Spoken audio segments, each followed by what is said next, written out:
नमस्कार मित्रों, Hindi online classes में आपका फिर से एक बार हार्दिक स्वागत है। आज का जो अपना टॉपिक है वो है क्रिया विशेषण। क्रिया विशेषण। इस क्रिया विशेषण को समझने से पहले हम इसकी थोड़ी सी हिस्ट्री जान लें। इसका स्थान कहाँ से हुआ है, इसका जन्म कहाँ से हुआ है, इसकी मूल उत्पत्ति कहाँ है। तो हिंदी भाषा में प्रयोग के आधार पर दो प्रकार के शब्द होते हैं। हिंदी व्याकरण में, हिंदी भाषा में प्रयोग के आधार पर दो प्रकार के शब्दों की चर्चा की जाती है। वो प्रयोग के आधार पर दो प्रकार के शब्द कौन कौन से हैं? पहला है विकारी शब्द, पहला है विकारी शब्द और दूसरा है अविकारी शब्द। दूसरा है अविकारी शब्द।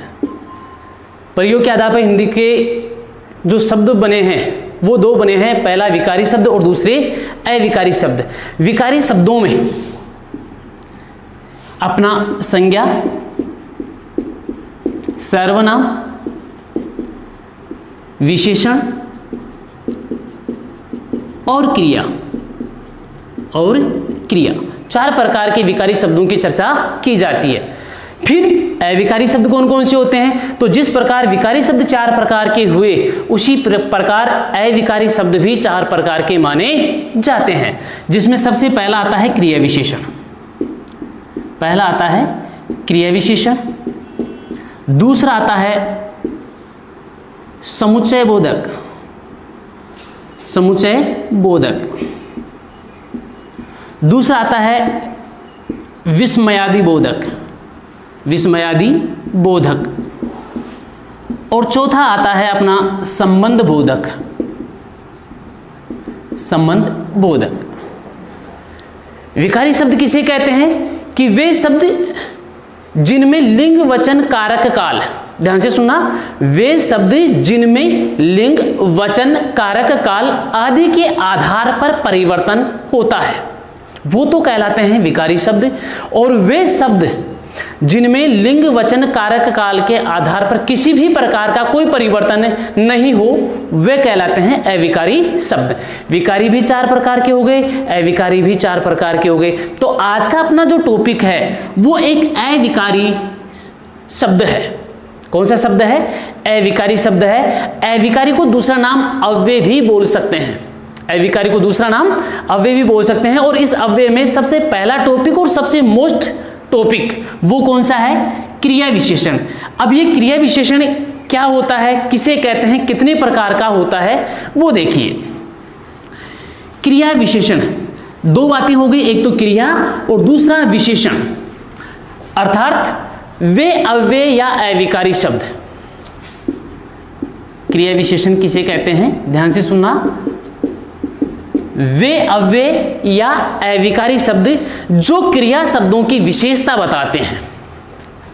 क्रिया विशेषण है, अव्यय है एक, और ये अव्यय जो शब्द होंगे वो केवल और केवल क्रिया शब्दों की क्या बताएंगे? विशेषता बताएंगे। क्रिया शब्दों की क्या बताएंगे? विशेषता बताएंगे। वे विशेषता बताने वाले अव्यय या अविकारी शब्द क्रिया विशेषण कहलाते हैं। वे अव्यय या अविकारी शब्द जो क्रिया शब्दों की विशेषता बताते हैं वे अविकारी शब्द क्रिया विशेषण कहलाते हैं। अब जैसे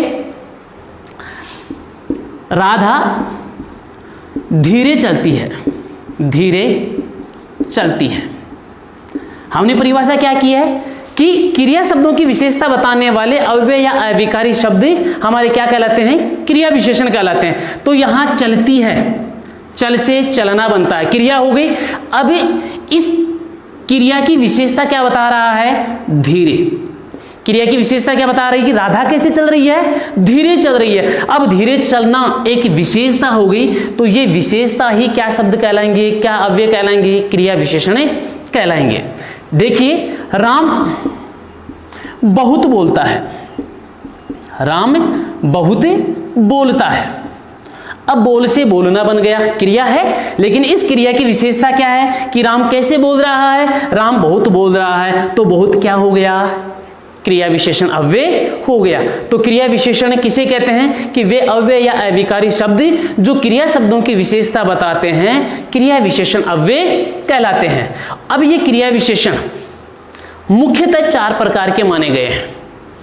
क्रिया विशेषण कितने प्रकार के माने गए?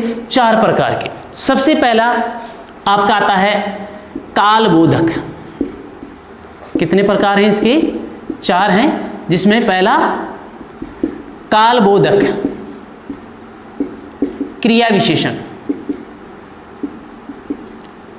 कालबोधक क्रिया विशेषण। दूसरा आता है आपका स्थानबोधक, स्थानबोधक क्रिया विशेषण। तीसरा आपका आएगा रीतिवाचक या रीतिबोधक, वाचक भी बोल सकते हैं, बोधक भी बोल सकते हैं, रीतिबोधक क्रिया विशेषण। चौथा जो इसका प्रकार है वो इस प्रकार में आता है परिमाण बोधक, परिमाण बोधक। यहां एक चीज गलती का अनुमान जल्दी ही बता देता है, गलती जल्दी हो जाती है कि एक तो होता है परिणाम और एक होता है परिमाण। तो परिणाम का मतलब होता है नतीजा और परिमाण का मतलब होता है नापना, तोलना। तो यहां पर परिमाण बोधक क्रिया विशेषण कितने प्रकार के हुए अपने? 4 प्रकार के। एक होता है कालबोधक क्रिया विशेषण, दूसरा स्थानबोधक क्रिया विशेषण, तीसरा रीतिबोधक क्रिया विशेषण और चौथा अपना परिमाण बोधक क्रिया विशेषण। अब सबसे पहला कालबोधक क्रिया विशेषण। कालबोधक क्रिया विशेषण की परिभाषा कैसे बनेगी? देखिए, बात वही शुरुआत वाली अव्यय शब्दों से हम चर्चा करेंगे। तो वे अव्यय या अविकारी शब्द जो क्रिया के होने का, क्रिया के होने का या करने का समय आंकलन करवाती है या समय का बोध करवाती है। वे अव्यय या अविकारी शब्द जिसमें क्रिया के होने या करने के समय का बोध हो, क्रिया के या तो होने अपने आप हो जाए या फिर उसकी करने का, उसको किया जाए उसका बोध हो, वो कालबोधक क्रिया विशेषण कहलाता है। समय का बोध करवाएगा। तो समय का बोध कराने वाले जो अव्यय शब्द हैं वो कौन कौन से हैं वो देखिए। आज, कल, अभी, परसों, सप्ताह, दिन, दोपहर, रात्रि, सुबह शाम, सुबह शाम, महीने आदि। और भी बहुत सारे शब्द हैं लेकिन मुख्यतः ये शब्द हैं।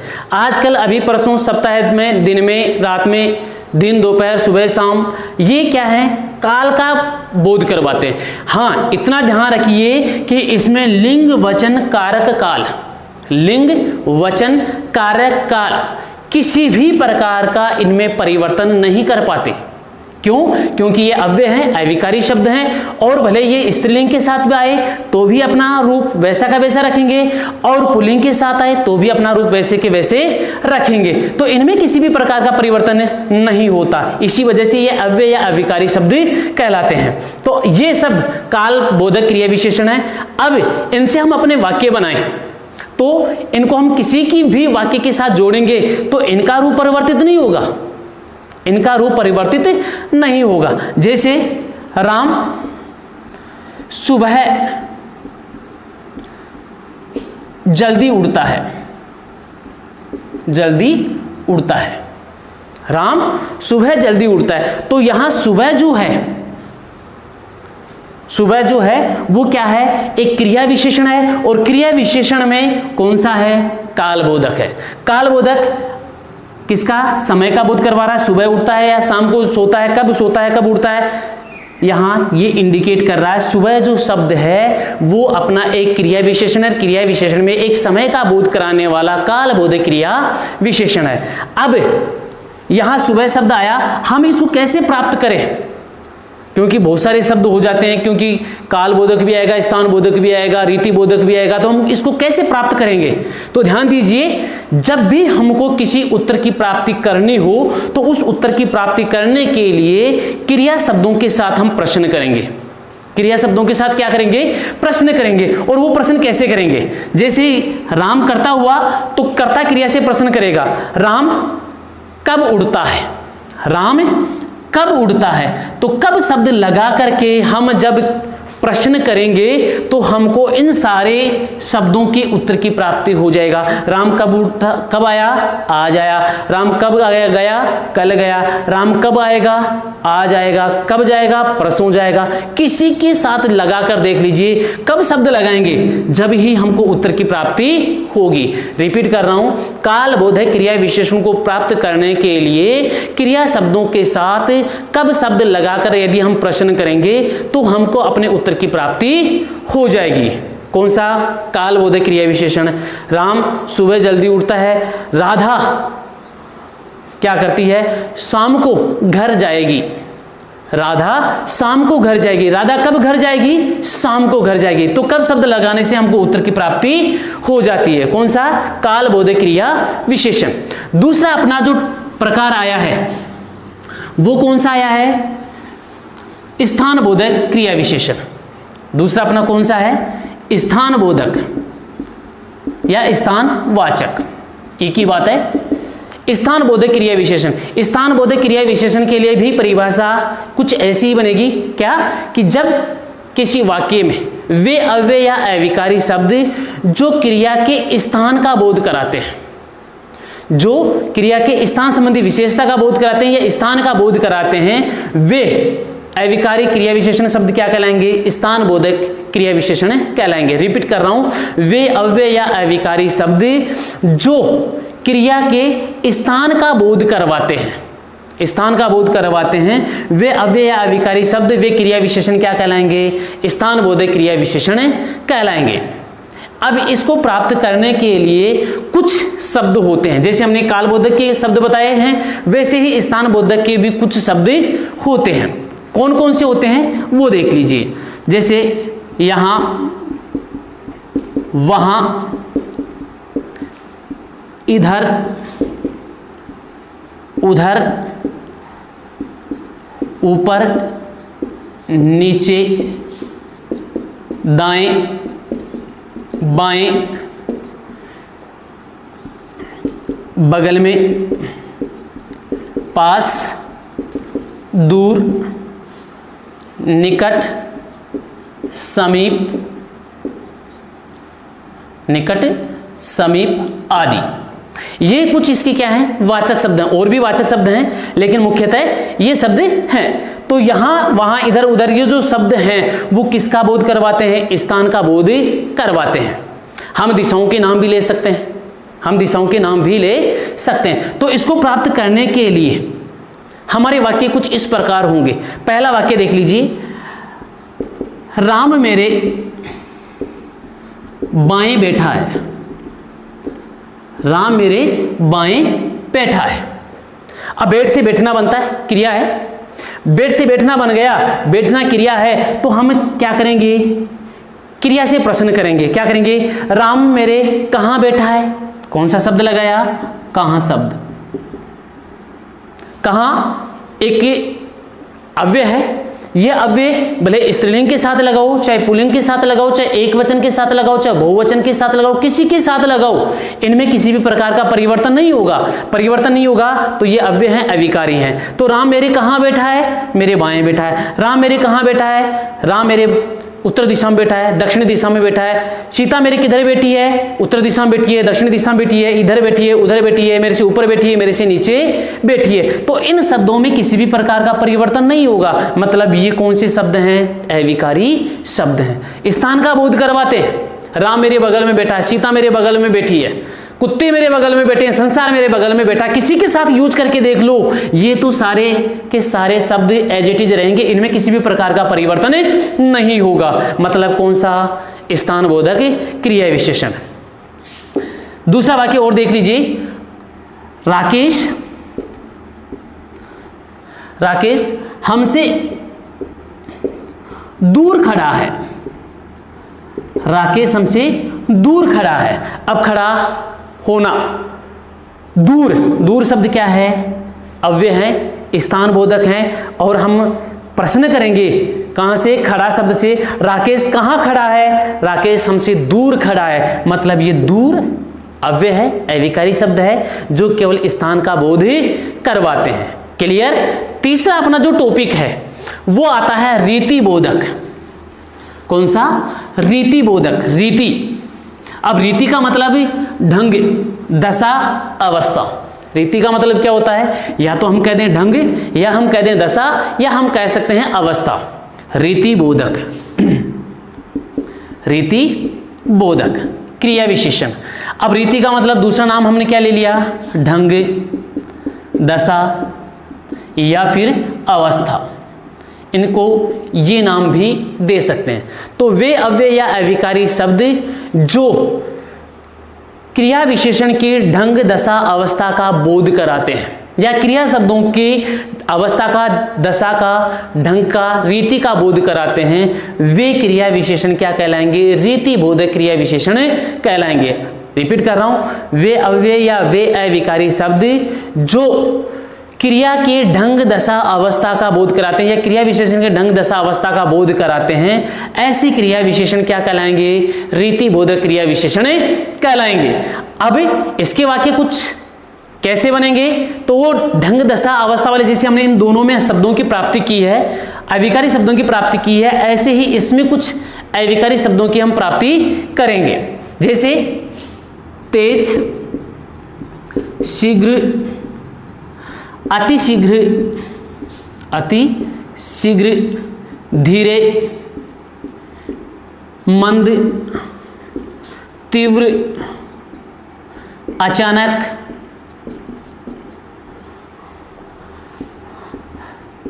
हाथों हाथ आदि।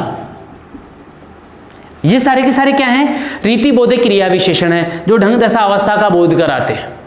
अब इनको प्राप्त करने के लिए हम क्या करेंगे? एक प्रश्न करेंगे। क्रिया शब्दों से प्रश्न क्या करेंगे? कैसे? कौन सा प्रश्न करेंगे? कैसे? कैसे? देखिए, प्रश्न इससे करेंगे, कैसे शब्द से करेंगे। तो हम किस प्रकार प्रश्न करेंगे? कौन सा हम वाक्य ऐसा बनाएंगे जिसकी वजह से ऐसा वाक्य हमारे सामने निकल कर आएगा। तो पहला वाक्य है, राधा धीरे धीरे चलती है। राधा धीरे धीरे चलती है। अब राधा धीरे धीरे चलती है, चल से चलना बन गया, क्रिया है, कोई दिक्कत नहीं है। राधा चलती है, कैसे चलती है? प्रश्न हम कौन सा करेंगे? कैसे करेंगे। तो राधा कैसे चलती है, हमारे को उत्तर की प्राप्ति हो जाएगी, राधा धीरे धीरे चलती है। अब नई नवेली दुल्हन है, धीरे धीरे चलेगी, तेज दौड़ेगी तो वो तेज लिख देंगी। तो तेज शब्द, धीरे शब्द क्या करेंगे? क्रिया की विशेषता बताएंगे। तो तेज, धीरे, ये क्या है? क्रिया विशेषण है। और क्रिया विशेषण किसका बोध करवाते हैं? अवस्था का बोध कराते हैं, ढंग का बोध कराते हैं, दशा का बोध करवाते हैं। तो राधा धीरे धीरे चलती है, धीरे धीरे चलना रीति बोधक है। दूसरा वाक्य देख लीजिए, राम शीघ्र घर चला गया। राम शीघ्र घर चला गया। राम कैसे घर चला गया? शीघ्र चला गया, अति शीघ्र चला गया। राम तेज दौड़ता है। राम तेज दौड़ता है। राम कैसे दौड़ता है? तेज दौड़ता है। सीता अचानक आ गई। सीता कैसे आ गई? अचानक आ गई। किसी शब्द के साथ कैसे शब्द लगाकर प्रश्न कर लीजिए, आपको उत्तर की प्राप्ति हो जाएगी। उत्तर की प्राप्ति हो जाएगी। कौन सी स्थिति का बोध करवाता है? रीति बोधक क्रिया विशेषण का बोध ही करवाता है। एक अपना लास्ट टॉपिक और रह गया, वो कौन सा है? वो है परिमाण बोधक। परिमाण बोधक। अब परिमाण बोधक है वो नापतोल का बोध करवाएगा। किसका बोध करवाएगा? नापतोल का बोध करवाएगा। अब नापतोल का बोध करवाने के लिए परिभाषा क्या बनेगी वो सुन लीजिए कि वे अव्यय या अविकारी शब्द जो क्रिया शब्दों की नापतोल का बोध करवाते हैं। नापतोल का बोध करवाते हैं। नापतोल का मतलब कितना बोल रहा है, कितना चालाक है, कितना खाता है, तो ये सब किसका बोध करवाएंगे? परिमाण बोधक। तो वे अव्यय या अभिकारी शब्द जो क्रिया विशेषण के नापतोल का बोध करवाते हैं परिमाण बोधक क्रिया विशेषण कहलाते हैं। अब इनको प्राप्त करने के लिए कुछ अविकारी शब्द हैं। वो अविकारी शब्द कौन कौन से हैं? तो वो है कम, ज्यादा, अल्प, थोड़ा, जरा सा। ये जरा सा ध्यान रखिए, एक जरा शब्द ये भी होता है, लेकिन इसका मतलब होता है वृद्धावस्था। कौन सी अवस्था? वृद्धा अवस्था। यहां जरा सा का मतलब होता है थोड़ा सा, किंचित मात्र। तो कम, ज्यादा, अल्प, थोड़ा, जरा सा, बराबर, बहुत अधिक। अधिक लिख दो, बहुत अधिक लिख दो। तो ये शब्द क्या है? ये शब्द हैं परिमाण बोधक क्रिया विशेषण को प्राप्त करने के शब्द है। अब इनको प्राप्त करने के लिए हम एक प्रश्न करेंगे, क्रिया शब्दों के साथ प्रश्न करेंगे। वो प्रश्न होगा अपना कितना शब्द। जब हम क्रिया शब्दों के साथ प्रश्न करेंगे तो हमको उत्तर की प्राप्ति आएगी। प्रश्न कौन सा करेंगे? कितना शब्द। जैसे राम बहुत बोलता है। राम बहुत बोलता है। बात देख लीजिए, राम करता है, बोलना क्रिया है। राम क्रिया से प्रश्न करेगा, राम कितना बोलता है?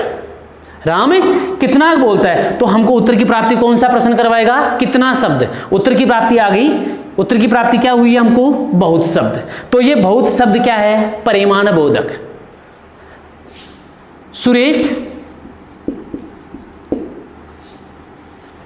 सुरेश कम खाता है। खा से खाना बनता है। तो सुरेश कितना खाता है? कम खाता है। सीता बहुत बोलती है।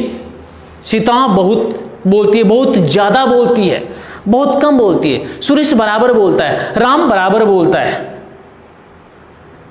मुझे जरा सा नमक चाहिए। मुझे जरा सा नमक चाहिए। अब जरा सा कितना नमक दूं भाई? कितना नमक दूं? कितना शब्द? हमको उत्तर की प्राप्ति आ गई जरा सा। समझ में आ गया? कौन सा होगा अपना? परिमाण बोधक क्रिया विशेषण। कौन सा होगा?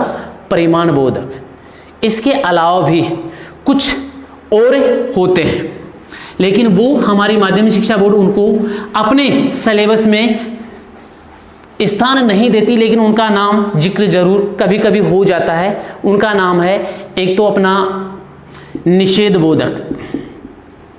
निषेध बोधक। दूसरा आता है प्रश्नवाचक। प्रश्नवाचक। अगला है